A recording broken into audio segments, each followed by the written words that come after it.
मत्थे वंदामी महाराज साहेब सुख सातामा।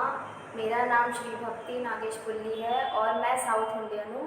मैं जन्म से तो जैन नहीं हूँ, पर पापा के माध्यम से और महाराज साहेब के प्रवचनों से मेरी रुचि इसमें बढ़ गई है। और मेरी जिज्ञासा ये है कि इस संपूर्ण संसार का निर्माण किसने किया है और हमारी आत्मा का भी निर्माण किसने किया है। कृपया मेरी इस जिज्ञासा का आप उत्तर दीजिए। धर्मला श्री भक्तिवान नागेश भाई पुली,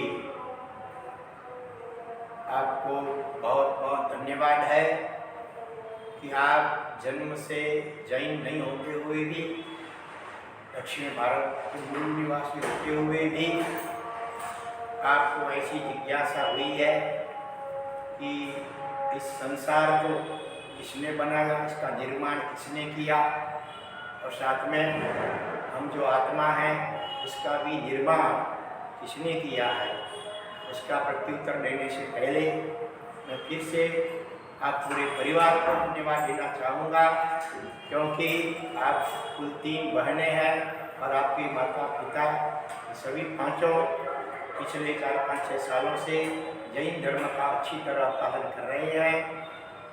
और आपका रात्रि भोजन त्याग एवं जमीन कन का त्याग हमेशा के लिए है। इसके ये सुनकर के, ये जान करके हमें बड़ी प्रसन्नता हो रही है।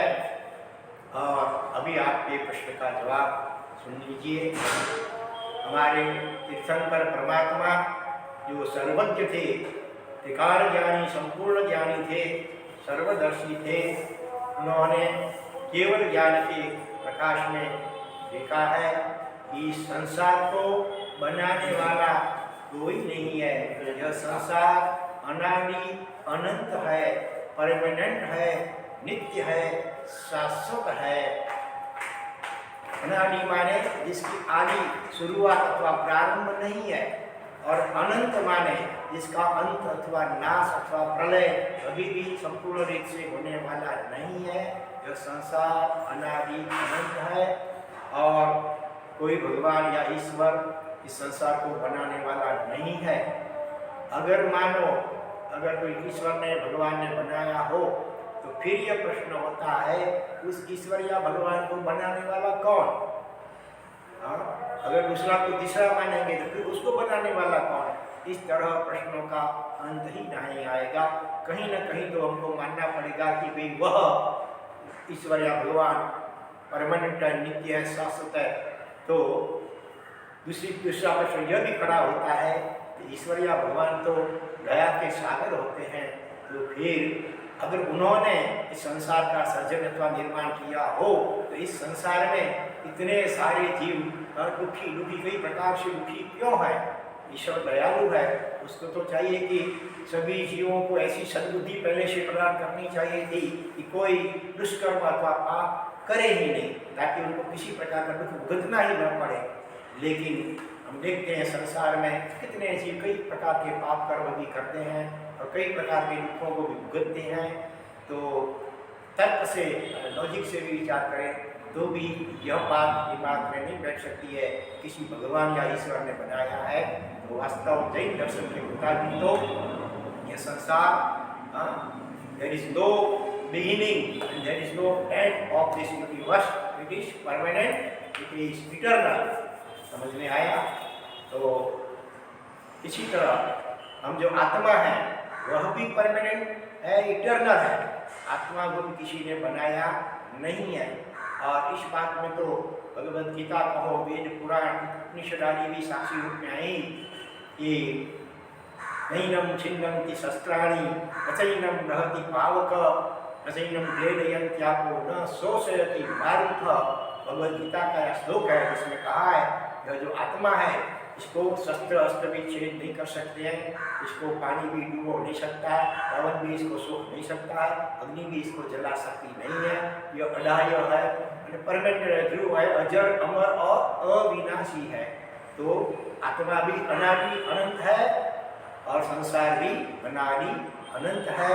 अनंत जन्मों से हम इस संसार में, संसार की 84 लाख जीवायोनि में अत्यंत दुखमय रूप से परिभ्रमण कर रहे हैं। तो इसमें से मुक्त होने के लिए केवल एक मनुष्य जन्म ही ऐसा है।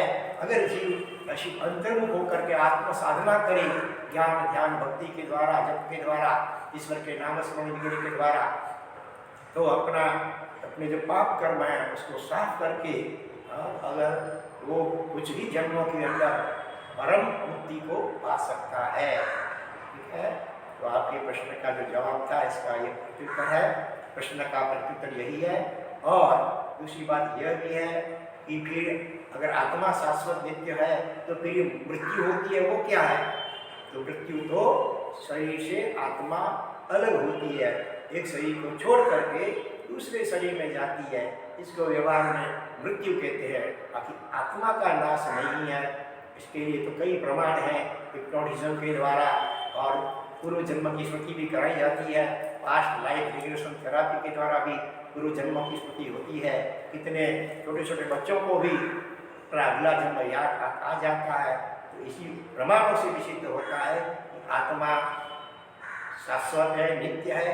मृत्यु तो केवल शरीर की होती है।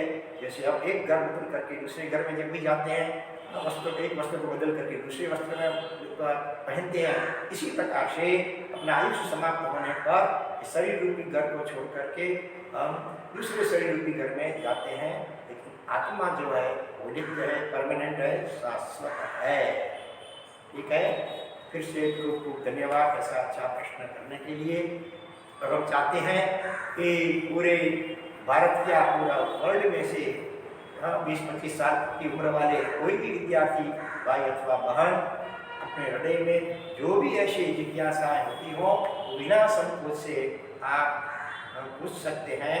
और इसके लिए डिस्क्रिप्शन में जो नंबर दिया हुआ है उस नंबर पे आप अपना प्रश्न का छोटा सा वीडियो बना करके भेजें अपने पूरे परिचय के साथ, तो आपके प्रश्न के जवाब भी यथा अवसर जरूर दिए जाएंगे। धन्यवाद एवं धर्मलाभ।